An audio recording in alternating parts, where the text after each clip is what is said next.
hamba-hamba Allah yang dimuliakan, ada tahun kedua hijrah Nabi di Madinah. Kaum muslimin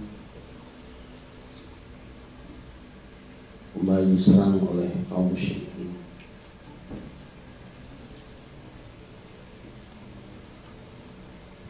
Selesai perang Badar, di mana kaum muslimin memperoleh kemenangan, orang-orang musyrik dari Mekah kembali datang ke Madinah dengan kekuatan yang cukup banyak.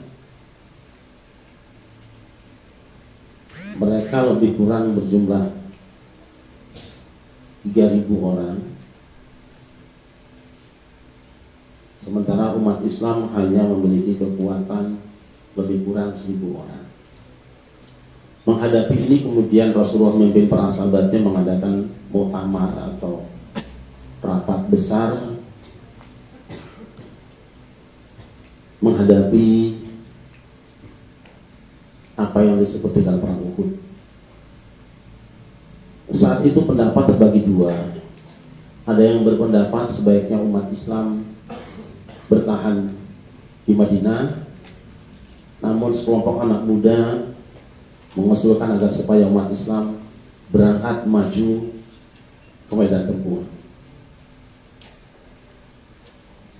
Akhirnya diputuskan bahwa pasukan kaum muslimin berangkat ke medan Uhud.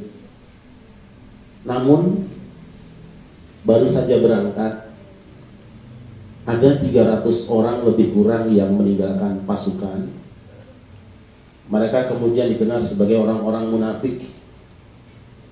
Alasannya karena pendapatnya dikalahkan di dalam rapat bersama Rasulullah.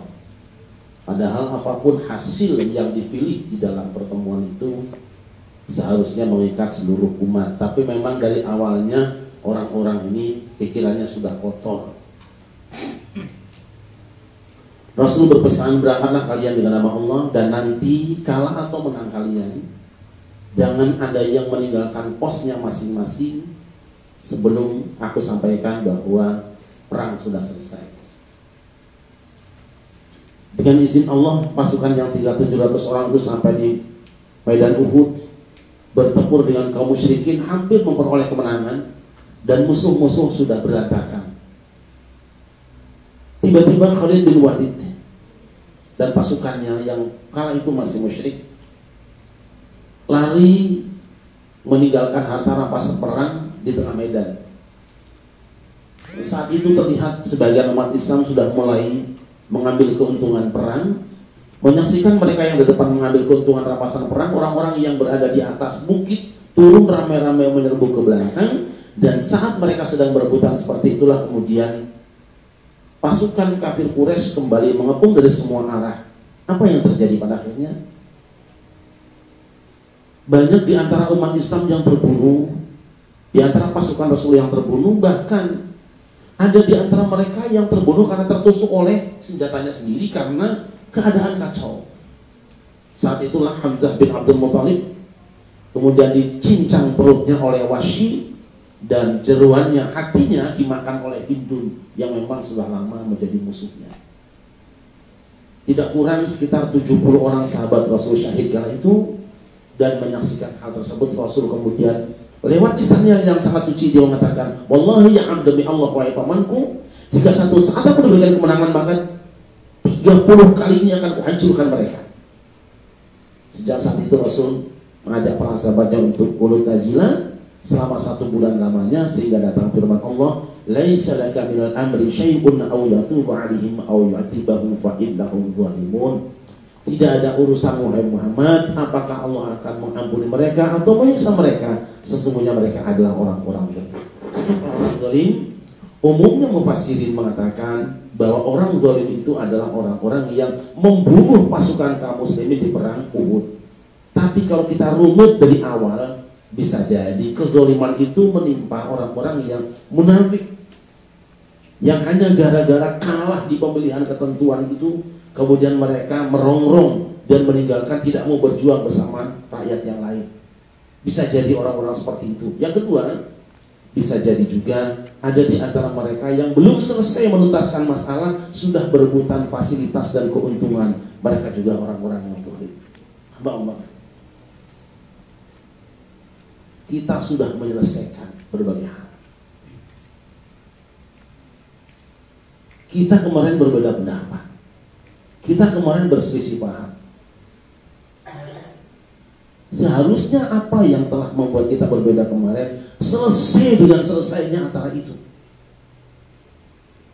Sehingga apa? Ketika sekarang kita berhadapan dengan musibah corona yang besar ini, kita rapatkan barisan, tidak usah berbicara lagi soal rapat-rapat yang kemarin itu di mana kita berpecah belah. Sudah selesai itu. Tidak ada partai A, partai B, caleg A, caleg B, capres A, caleg B. Sudah selesai. Sudah tidak ada lagi. Tapi selalu saja kita berhadapan ada orang-orang yang selalu saja mengotori dirinya dan mengotori bangsanya. Sedang orang berkonsentrasi menghadapi musuh perang di medan Uhud, sedang menghadapi musuh kita di perang corona, masih ada saja mereka yang menyibukkan diri dengan kebencian. Stop itu. Ada di antara mereka yang berfatwa dengan ilmu ulama, ada mereka yang bicara atas nama agama. Tidak boleh bicara apapun hari ini. Hari ini yang kita bicarakan adalah bekerja bersama-sama bagaimana saudara-saudara kita selesai dari musibah ini. Ulama ada majelisnya, ilmuwan ada tempatnya. Kalau para ahli kesehatan, ahli agama sudah mengeluarkan satu keputusan, kemudian jadi kebijakan pemerintah, kerjakan kita bersama-sama. Lihat para dokter, lihat para medis, lihat TNI, lihat ONI, lihat rakyat yang sakit. Jangan lihat kepentinganmu sendiri.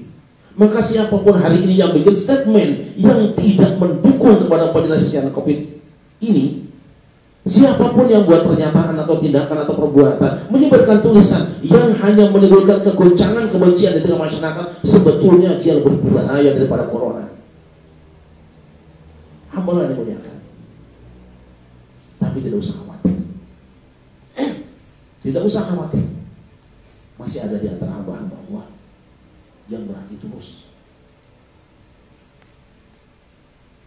Nah, kalau para dokter yang turun langsung di medan bersama para medis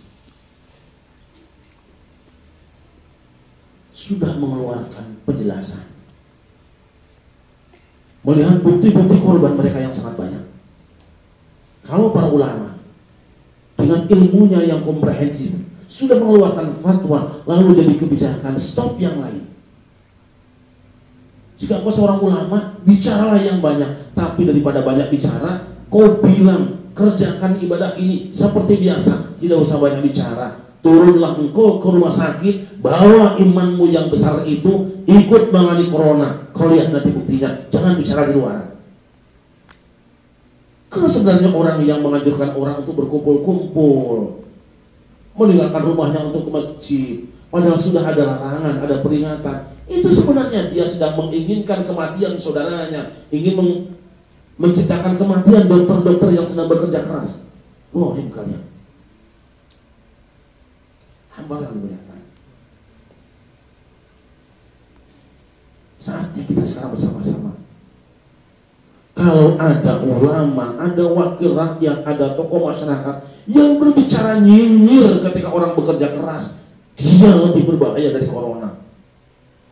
Saya tidak tahu apakah mereka harus dikarantina.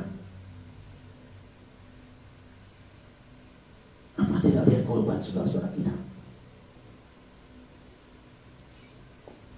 Hamba Allah, pada kesempatan kali ini saya berpesan kepada saudara-saudara saya di mana saja berada, pengamal munajat, jangan pernah menyimpan kebencian kepada siapapun. Jangan pernah menyimpan dendam kepada siapapun.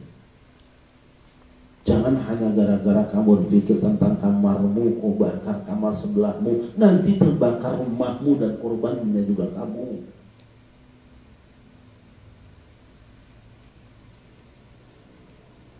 Barangkali itu.